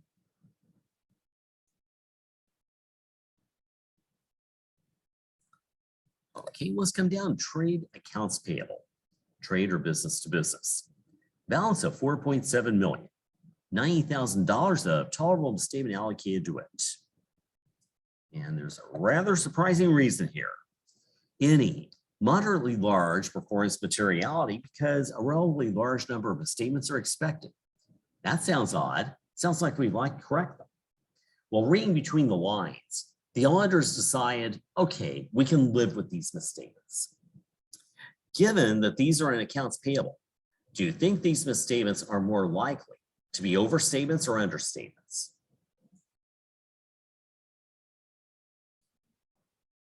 No. Yeah, 50-50 shot.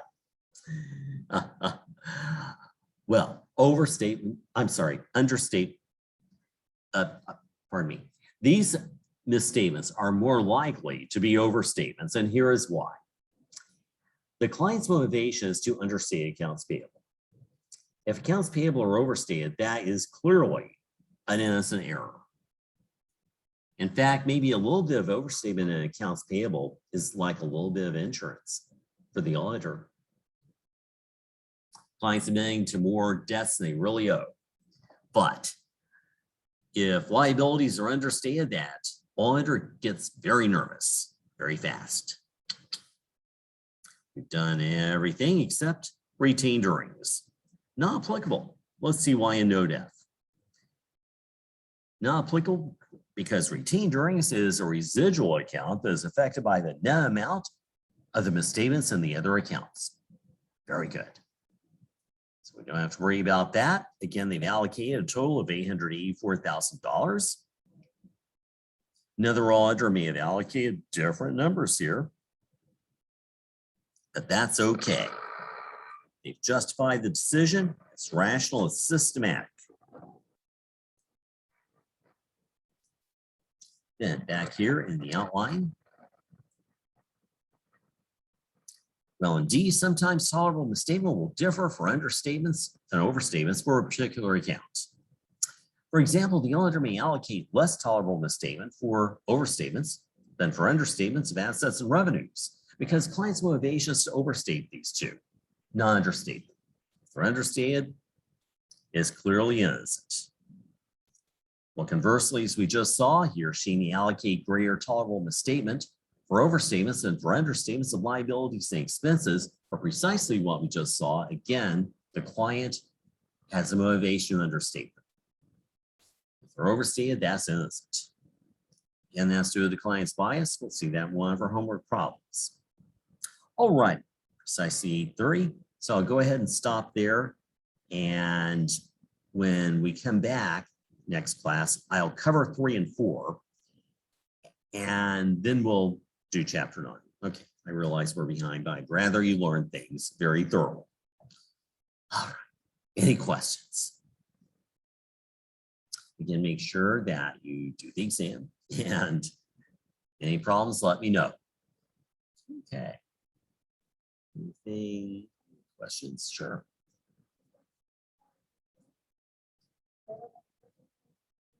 No particular form for the essay part.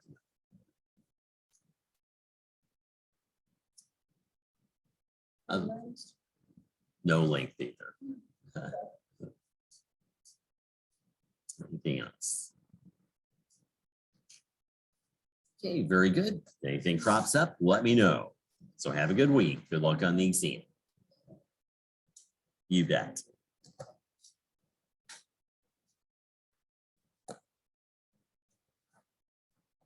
Bye-bye, everyone.